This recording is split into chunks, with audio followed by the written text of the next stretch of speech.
Want to know how to change your age on TikTok?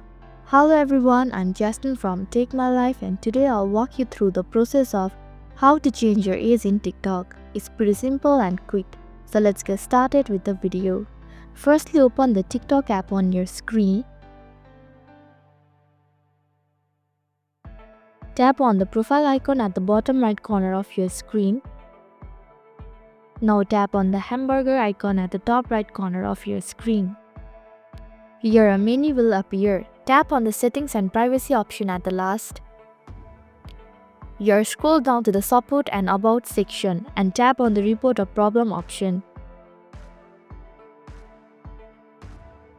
Similarly, again scroll down to the bottom of the menu, then tap on the chat with us option.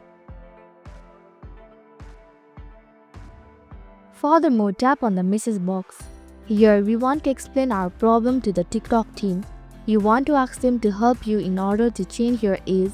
Kindly ask them to help you to resolve your issue, and after a day or two, they should respond to your request and they should help you change your age.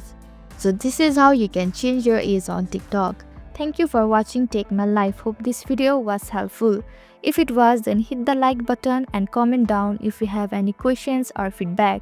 Also, if you are new to our channel, subscribe and hit the bell icon so that you don't miss our upcoming videos.